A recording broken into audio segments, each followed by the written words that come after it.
Deux sujets rwandais ont été arrêtés la semaine dernière par les services de sécurité à Lubumbashi. Il leur est reproché de se faire enrôler alors qu'ils n'en ont pas droit. Les institutions de la province du Haut-Katanga sont restées en alerte vu la délicatesse de la question. Cette arrestation ne peut avoir sa raison que si les deux sujets n'éprouvent pas le contraire du grief mis à leur charge. La nationalité congolaise étant une exclusive, n'admet pas qu'une carte d'électeur soit octroyée à un étranger. Nous pouvons le dire dans une certaine mesure, lorsque on usurpe une qualité que l'on n'a pas, on peut naturellement tomber dans un des éléments d'une infraction, par exemple l'infraction de faux. Parmi les modes d'acquisition de la nationalité congolaise figure la naturalisation. Cette voie permet aux étrangers de se procurer la nationalité congolaise.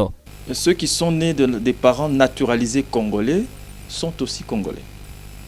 Ça peut ne pas nous plaire. Vous pouvez naître des parents libanais qui sont naturalisés congolais. Vous êtes sur la peau un peu blanc, mais vous êtes congolais. Il va falloir que les Congolais acceptent aussi cette possibilité que la loi a donnée à ceux des expatriés qui ont eu la nationalité par naturalisation. Nonobstant cette réalité, il existe des étrangers qui ont vécu en République démocratique du Congo plusieurs années. Leur durée de vie dans un pays de résidence, en dépit des générations, ne leur pas donne la latitude d'être congolais. Même dans le cas d'espèce, ces personnes ne peuvent pas se faire enrôler. On peut naître au Congo et rester national d'un autre pays. On peut naître au Congo jusqu'à 10 générations, mais on reste expatriés. La CENI qui exige l'ancienne carte d'électeur voudrait avoir aussi ces renseignements.